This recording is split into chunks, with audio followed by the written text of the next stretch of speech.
За да прогласиме во медицината, ќе цитирам сега од Нелсон педиатрија од 2018 година учебник, за да поставиме диагноза дефицитарност на железо или паднато железо, за да ја поставиме таа диагноза ни треба ниско железо во серум, значи тоа што го мериме во крвта, покачено ниво на така наречен врзувачки капацитет на железо и намален процент на сатурација на железо. Ова знам дека звучеше многу комплицирано, меѓутоа зошто ви го кажувам?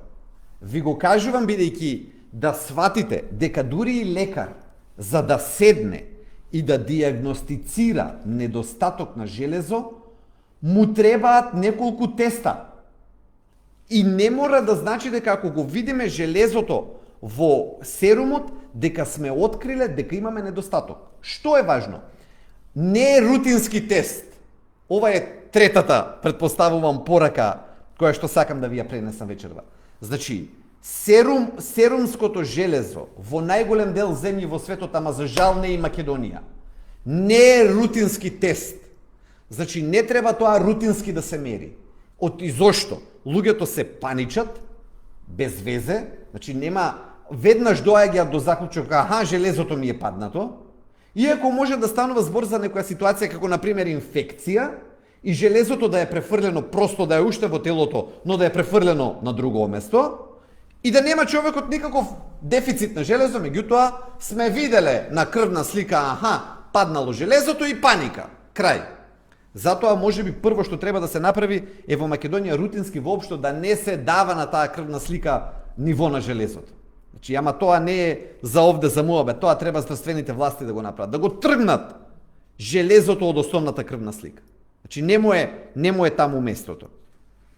Сега, кога веќе ви објаснувам повеќе медицина, сакам да ви кажам 3 теста што мене ми требаат како лекар, за да можам да го диагностицирам недостатокот на железо, дали е фактички, дали е вистински. Прво, ми треба серумско железо, ама тоа е само еден тест. Второ, ми треба серумски трансферин да мерам.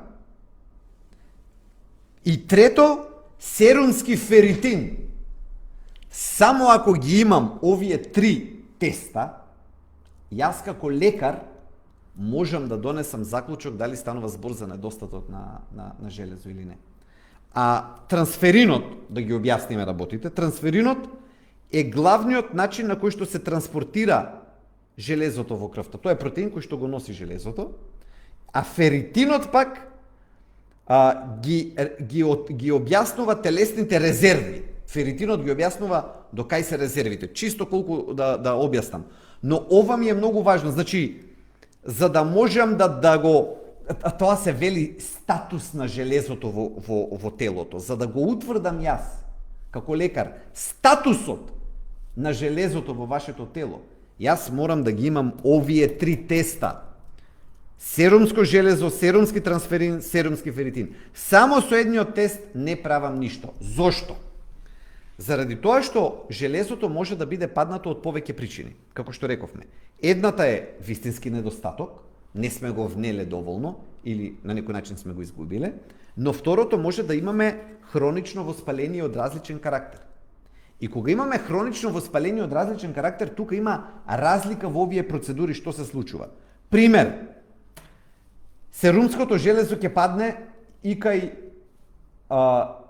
анемија од недостаток на железо предизвикана, серумското железо ќе биде паднато и кај воспалителна болест. Тоа ќе биде исто. Но, серумскиот трансферин ќе биде покачен или на горниот дел од нормалата кај анемија со недостаток на железо, а ќе биде намален или блиску на долната граница кај болест, инфламаторна болест, кај воспалителна болест. Значи, тоа е втората битна разлика и трето ќе има разлика кај серумскиот феритин. Односно, тој е намален кај анемија од недостаток на железо предизвикана и трето ќе биде покачен кај серумски феритин.